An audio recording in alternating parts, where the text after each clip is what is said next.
Hello everyone, welcome to all of you. This is Adarsh Mishra representing the physics on behalf of TRC Gorakhpur. And you guys will study with me physics which is based on the motion chapter number 1st of class 9. Okay, so let's start our first chapter and very much interesting chapter is physics. ठीक है, इस chapter में हम physics और उससे related topics को carry करेंगे और अच्छे से पढ़ेंगे. ठीक है, मोशन को हम अपनी मातृभाषा में गति कहते हैं. ठीक है, और ये जो कि चैप्टर नंबर फर्स्ट रखा गया क्लास 9 से, अब आप कहीं ना कहीं अपने लाइफ के पहले स्टेज पे आ गए हो. तो इस मोशन में आप मोशन के बारे में पहले भी बहुत पढ़े भी होंगे कहीं ना कहीं, और या फिर ऐसा भी होगा कि नहीं भी पढ़े होंगे, तो उसमें कोई दिक्कत नहीं है. इस वीडियोस में आप अगर पढ़े भी हो नहीं भी पढ़े हो उससे कोई फर्क नहीं पड़ता. इस टॉपिक के बारे में, इन सभी टॉपिक्स के बारे में आपको एक डिस्क्रिप्टिव पोर्शन जानने को मिलेगा, और एक और मेरा वादा है आप लोगों को कि जितने भी टॉपिक्स आप इससे पढ़ोगे वो आप लोगों को अच्छी तरीके से क्लियर हो जाएगा परमानेंटली और हमेशा याद रहेगा. ठीक है, क्योंकि हम लोग जो चैप्टर्स को या जितने भी टॉपिक्स को कैरी करेंगे उसको हम मोस्टली अपने लाइफ से रिलेटेड बेस्ड एग्जांपल से रिलेट करेंगे. और जहां तक फिजिक्स की बात करें हम, तो फिजिक्स समझना उतना ही आसान हो जाता है जब हम उसको रिलेट करने लगते हैं अपनी डेली लाइफ के बेस पे. ठीक है, तो मोशन आइए हम शुरू करते हैं. पहले ये जान लेते हैं कि इस चैप्टर में हम क्या क्या टॉपिक पढ़ेंगे. पहला आपका मोशन जानेंगे कि क्या होता है, उसके बाद distance, displacement, uniform motion, non uniform motion, velocity, speed, acceleration, graph, numericals. Last में इसको हम समराइज भी करेंगे और उसी के बेस पे न्यूमेरिकल्स को सॉल्व करेंगे. ठीक है बच्चों, तो आइए शुरू करते हैं, मोशन के बारे में जानते हैं. तो पहले हम पूछते हैं मोशन है क्या. ये नाम से ही मतलब क्या है ये मोशन, कहां से आया है, हम क्यों उसको पढ़ेंगे. ठीक है, आइए हम जानते हैं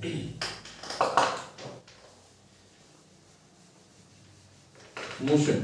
देखिए, मोशन को जानने से पहले कुछ और भी इंपॉर्टेंट पॉइंट है जिसको हम जान लेते हैं. ठीक है, तो मोशन को जानने से पहले आपको जानना होगा स्टेट्स के बारे में. स्टेट की मतलब होती है स्थिति, कि कोई भी ऑब्जेक्ट है वो कितने तरीके से रह सकता है. अगर हम जस्टिफाई करें किसी चीज को तो वो कितने तरीके से रह सकता है. तो देखिए, पहला होता है स्टेट का जो पार्ट जिसको बोलते हैं रेस्ट. दूसरा होता है जिसको हम लोग बोलते हैं मोशन, और तीसरा इसी से रिलेटेड एक पॉइंट है जिसको हम लोग बोलते हैं रेफरेंस पॉइंट. क्या बोलते हैं? Reference point. देखिए, रेस्ट मतलब स्थिति. कोई भी ऑब्जेक्ट या बॉडी लेंगे, ऑब्जेक्ट या बॉडी से कोई दिक्कत नहीं है ना, क्योंकि हम फिजिक्स पढ़ रहे हैं तो ये वर्डिंग हम अक्सर यूज करते रहेंगे. ऑब्जेक्ट मतलब कोई भी वस्तु होता है, कोई भी बॉडी होती है, तो उसको हम जानेंगे. हाँ, तो वो कितने तरीके से रह सकता है. तो देखिए, अब मैं ही हूं, एक बॉडी मान लीजिए, बॉडी की बात करें तो मैं ही हूं. तो अगर ये बॉडी को अगर हम देखें तो हम या तो एक जगह रुके रह सकते हैं, या तो ऐसा हो सकता है कि हम चलते हुए रह सकते हैं, है ना. तो जब कोई बॉडी अपनी पोजीशन को चेंज नहीं करता है, एक जगह पे स्टेबल रहेगा, तो उसको हम बोलते हैं रेस्ट स्टेट. क्या बोलते हैं? Rest state. यानी कि ये क्लियर हो रहा है कि व्हेन अ बॉडी या कोई भी ऑब्जेक्ट डू नॉट चेंज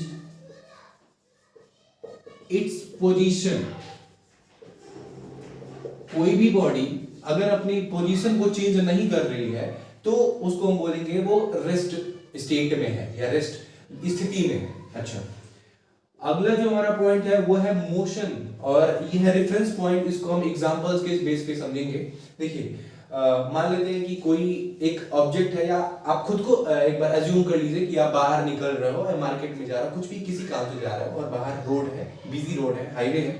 तो आप हो यहाँ पे, ये मान लेते हैं आप हो. ठीक है, आप आए हो और आपको रोड क्रॉस करना है. ठीक है, अब आप रोड कैसे क्रॉस करोगे? देखोगे कि गाड़ी अगर नहीं आएगी तभी तो आप रोड क्रॉस करोगे ना. तो आप क्या देखते हो कि गाड़ी है जो कुछ टाइम पहले यहां पे थी और यही गाड़ी कुछ टाइम बाद यहां पे आ गई. आप समझ पा रहे हो कि यानी कि आपने यहां से देखा कि कुछ टाइम पहले यही गाड़ी यहां पे थी, आप यहां पे स्टेबल हो, आप एक जगह पे रुके हुए हो और यही गाड़ी अब यहां पे आ गई है. अब एक्चुअली हम इसको रिलेट करेंगे मोशन के साथ। मोशन की डेफिनेशन क्या होती है कि when a body change its position with respect to a stationary object. जब कोई बॉडी, कोई भी ऑब्जेक्ट अपना पोजीशन चेंज करता है किसी एक फिक्स्ड ऑब्जेक्ट के रेफरेंस में। रेफरेंस का मतलब समझ लीजिएगा कि आपने यहां से देखा कि आपके सामने से गाड़ियां गुजर रही हैं, ठीक है। कुछ टाइम पहले गाड़ी यहां पे थी और कुछ टाइम पहले गाड़ी यहां पे आ गई है। तो यानी कि उस अगर वो दूसरा, ये आप एक ऑब्जेक्ट हो जहां एक जगह स्टेबल हो, और दूसरा ऑब्जेक्ट ये है कि जो अपनी टाइम के साथ साथ अपनी पोजीशन को क्या कर रहा है, चेंज कर रहा है। दिस इज कॉल्ड मोशन, इसी को कहते हैं हम मोशन, ठीक है। फिर से एक बार हम डेफिनेशन क्लियर करते हैं। When a body changes its position with respect to a stationary object is called the motion। चलिए इसको लिख लेते हैं। When a body changes its position with respect to a stationary object,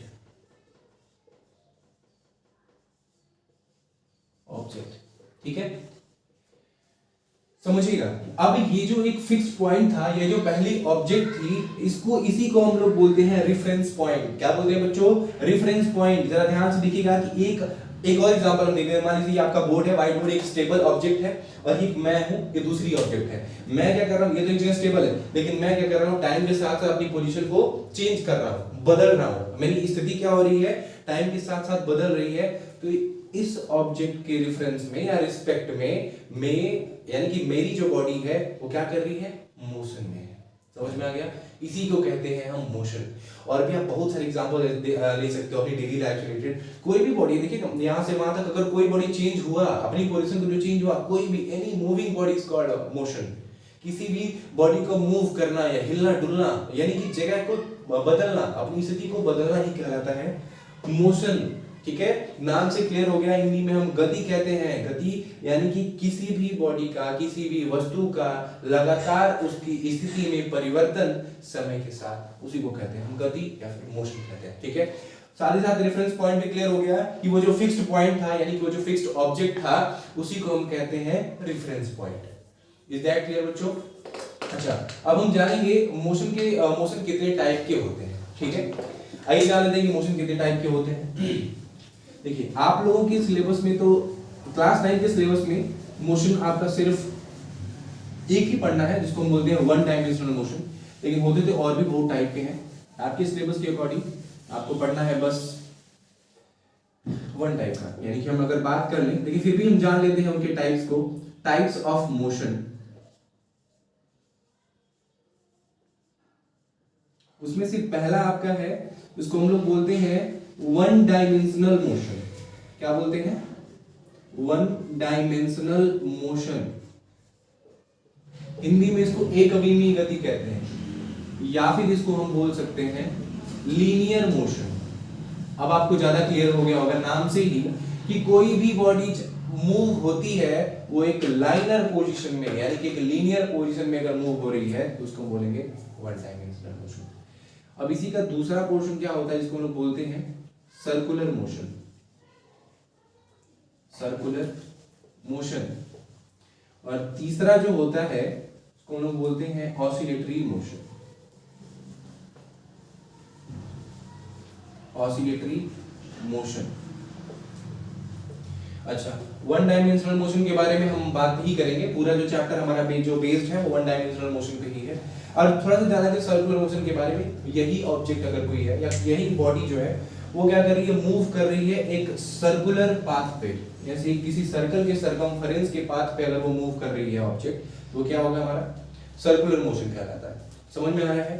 motion का मतलब तो क्लियर हो गया ना। अब देखिए, कहने का मतलब ये कि आप लोग खुद भी रिलेट करिए जरा डेली लाइफ से कि कोई आप ही क्या हुआ, आपको अगर अभी प्यास लगी तो आप क्या करोगे, उठोगे, जाओगे, पानी लेके आओगे। यानी कि आपने भी अपनी बॉडी को क्या किया, अभी चेंज किया, अपनी पोजीशन को चेंज किया, वही है एक्चुअली मोशन, ठीक है। हाँ, तो अगर वही मोशन अगर किसी सर्कल के पास पे है तो उसको हम सर्कुलर मोशन बोलेंगे। अच्छा, अब ऑसिलेटरी मोशन। ऑसिलेटरी मोशन का एग्जांपल देखिए, पेंडुलम आप सब लोग देखे होंगे, सबके यहाँ घड़ी होती है पेंडुलम की। देखिए कुछ टाइम पहले ये यहाँ पे थी, कुछ टाइम यहाँ, और कुछ टाइम बाद अब यहाँ आ जाती है। यानी कि कोई भी अगर ऑब्जेक्ट है जब वो टू और फ्रो, ये क्लास 11th में आप लोग पढ़ोगे, टू और फ्रो स्टेट में मूव करती है तो उसको हम बोलते हैं ऑसिलेटरी मोशन। आप लोग को पढ़ना नहीं, बस इतना जान लीजिए इसको हम बोलते हैं ऑसिलेटरी मोशन, ठीक है। उसी को आप बार बार ये रिपीट कर रही है, टू फ्रो उसको बोल रहे हैं oscillatory motion. Is that clear बच्चों? We will study about here only first is one dimensional motion, which is the linear motion. जब कोई भी ऑब्जेक्ट एक रास्ते से एक ही तरफ या वही एक डायरेक्शन में लगातार मूव करते हुए जाएगा, एक डायरेक्शन में, तो उसको हम बोलेंगे one dimensional motion. Is that clear? अच्छा, अब इसके अलावा भी और भी पॉइंट्स हैं हमारे जानने के लिए कि ये जो मोशन होते हैं, हाँ एक चीज और, अक्सर हमने देखा है कि कहीं कहीं पे पूछता है, हर जगह नहीं पूछता है बट कहीं कहीं पे पूछता है, व्हाट इज लोकोमोशन के बारे में पूछता है अक्सर। लोकोमोशन क्या होता है, तो उसको भी थोड़ा सा देख लेते हैं। लोकोमोशन, कोई भी एनिमल जब अपनी पोजीशन को चेंज करता है या कोई एनिमल मूव करता है अपने बॉडी को, तो उसको हम बोलते हैं लोकोमोशन। जैसे कि आपके यहाँ पेट्स जो होते हैं, कोई भी बॉल आप फेंकते हो, आपको डॉगी अगर आपके यहाँ तो बॉल फेंकोगे तो जाके उसको लेके आता है, तो वो क्या किया, आपके ऑर्डर के अकॉर्डिंग वो अपनी पोजीशन को लगातार चेंज किया, तो उसको हम बोलेंगे लोकोमोशन। जब कोई एनिमल, यानी कि क्या बोलते हैं, मूविंग ऑफ एनिमल या मोशन, ये कह सकते हैं कि motion in animal is called locomotion. आप घोड़ा गाड़ी देखते हो, घोड़ा क्या करता है, गाड़ी को लगातार खींचते जाता है, तो वो भी वर्क कर रहा है वहां पे, तो यानी कि वो भी अपनी बॉडी को मूव करवा रहा है, तो उसको हम बोलेंगे यहाँ से लोकोमोशन। इतना क्लियर हो गया बच्चों? हमने मोशन के बारे में जाना, मोशन के टाइप्स के बारे में जाना, रेफरेंस पॉइंट के बारे में जाना और उसके स्टेट्स के बारे में जाना, ठीक है। अब हम जानेंगे इसी से रिलेटेड जो हमारा पहला पॉइंट है, इसको हम बोलेंगे डिस्टेंस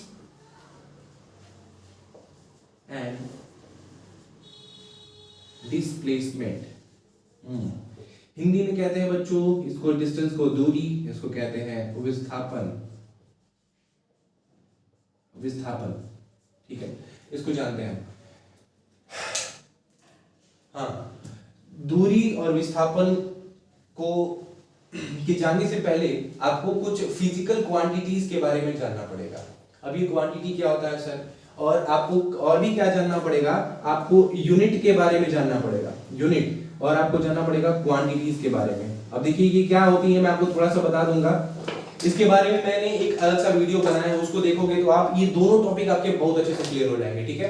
क्या क्या है आपके यूनिट्स और क्वांटिटीज। देखो बाबू, कोई भी चीज अगर होता है तो उसको आप मेजर करते हो, उसका एक पैमाना होता है, उसको नापते हो आप, यानी कि उसका एक मात्रक होता है किसी भी क्वांटिटी का, तो उसको हम बोलते हैं यूनिट। और इस यूनिट के लिए कई सिस्टम बनाया गया है, ठीक है। तो उस सिस्टम को आप उस वीडियो में देखोगे तो आपको और अच्छे से क्लियर हो जाएगा। और क्वांटिटीज के बारे में जानोगे तो कोई भी अगर एक फिजिकल क्वांटिटी जैसे देख रहे हो, तो उसमें क्वांटिटीज अक्सर दो तरह की होती है। फिजिकल क्वांटिटी दो तरह की होती है, एक होती है स्केलर क्वांटिटी और एक होती है वेक्टर क्वांटिटी। स्केलर क्वांटिटी में क्या होगा, अब कोई भी बॉडी है वो दो चीजों से मिलकर बनी होती है, एक होता है उसका मैग्नीट्यूड, उसका shape, size, mass and whatever उसके पास जो है, और एक होता है मैग्नीट्यूड के बाद डायरेक्शन।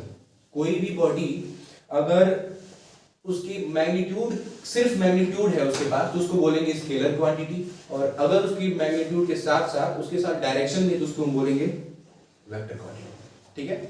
तो ये जो आप पढ़ने जा रहे हो ये फिजिकल क्वांटिटीज है, क्या है, फिजिकल क्वांटिटीज। तो इनको जानने के लिए आपको थोड़ा सा जरूरी है कि आप वो वीडियो जाके देखिए, तो आपको समझ में आ जाएगा, ठीक है बच्चों। अच्छा, तो डिस्टेंस एंड डिस्प्लेसमेंट, एग्जाम्पल देखेंगे और उसको अच्छे से समझेंगे, ठीक है। आप हो, मान लेते हैं कि आपको इवनिंग का टाइम है, ये इवनिंग है और आप खेलने का मन कर रहा है, आपको खेलने के लिए जाना है किसी प्लेग्राउंड में, ठीक है। तो ये आपका प्लेग्राउंड है, मान लेते हैं, ठीक है, ये आपका प्लेग्राउंड है, यहाँ से आप खेलने के लिए जाओगे। इसके लिए एक रास्ता है जो सीधे यहाँ से जाएगा, और दूसरा रास्ता है जो दूर दूर से मूव होते वैसे जाएगा। अब मान लेते हैं इस रास्ते पे काम चल रहा है, ये रास्ता क्या है, बंद है या फिर टूटा हुआ है, ठीक है, तो ये रास्ता बंद है, इस रास्ते आप नहीं जा सकते, तो आप इसी रास्ते से होके जाओगे, ठीक है। बहुत ध्यान से समझिएगा, एग्जांपल से यहाँ पे रिलेट करिएगा तो आपको और अच्छे से समझ में आएगा कि ये एक ऑब्जेक्ट है, जब एक इसको मान लेते हैं, ये कहां से एक इनिशियल पॉइंट है, आपका इनिशियल पॉइंट है और ये आपका है फाइनल पॉइंट, ठीक है, फाइनल पॉइंट, ठीक। ये एक ऑब्जेक्ट जब मूव करेगा एक लंबी पाथ में, अभी इसका जिसमें उसका डायरेक्शन फिक्स नहीं है कि किस डायरेक्शन में जाएगा, यानी कि कोई भी बॉडी एक पॉइंट से दूसरे पॉइंट तक पहुंचने के लिए जब एक सबसे लंबा रास्ता तय करती है और उसमें डायरेक्शन डिफरेंट नहीं होता है, ठीक है, जब उसमें डायरेक्शन होता ही नहीं है तो उसको हम क्या बोलेंगे, उसको हम बोलते हैं डिस्टेंस। क्या बोलेंगे, डिस्टेंस। वहीं अब अगर ये रास्ता बन जाता है तो ये लड़का क्या करेगा, यहां से सीधे यहां पे पहुंच जाएगा, ठीक है। तो यहां पे आपने देखा कि ये जो है किसी फर्स्ट पॉइंट से दूसरे पॉइंट तक पहुंचने के लिए शॉर्टेस्ट वे भी है, सबसे आसान तरीका भी है, और ये क्या है, इसके पास एक डायरेक्शन फिक्स है, याद रखिएगा। यानी यहां पे आपने देखा कि इसका सिर्फ मैग्नीट्यूड यूज हो रहा है, बट यहां पे आप देख रहे हो कि इसके मैग्नीट्यूड के साथ साथ इसका क्या यूज हो रहा है, डायरेक्शन भी यूज हो रहा है, ठीक है। तो इसको हम बोलेंगे क्या, डिस्प्लेसमेंट। क्या बोलेंगे बच्चों, डिस्प्लेसमेंट। Is that clear?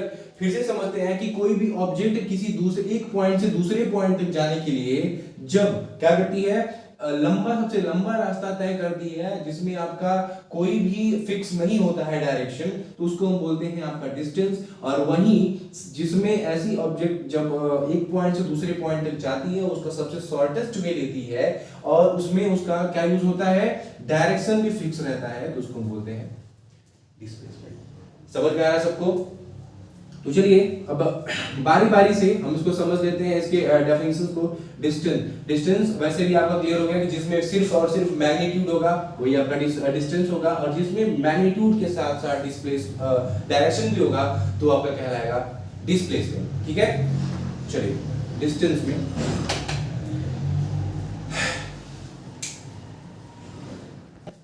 तो आइए इसके डेफिनेशन को भी क्लियर कर लेते हैं। डिस्टेंस के लिए distance, the total length covered by the body, या इस रास्ते का जो पूरा रास्ता इसने कवर किया इस बॉडी ने, उसी को बोलेंगे डिस्टेंस। इसके साथ साथ इसमें एक चीज हमने देखा कि क्या नहीं है, इसके साथ इसका डायरेक्शन नहीं है यहाँ पे, ठीक है। Total length covered by the body या बाय द ऑब्जेक्ट, कुछ भी कह सकते हैं आप, बाय अ बॉडी। और वो बॉडी कैसी है, मूविंग बॉडी है, ठीक है, वो मोशन में है, वो चल रही है। By a body, the total length covered by the body with irrespective direction is called distance, ठीक है।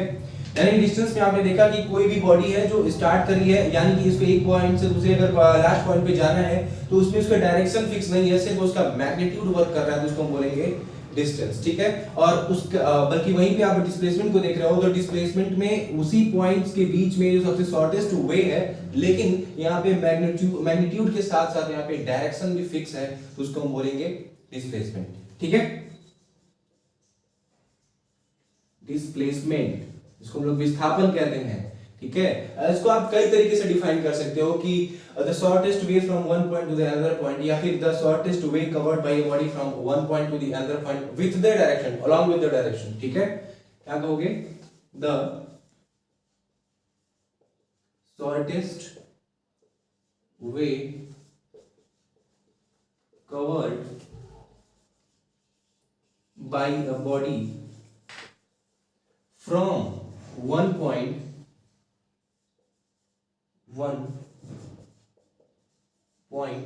to another along with the direction. The direction is called displacement,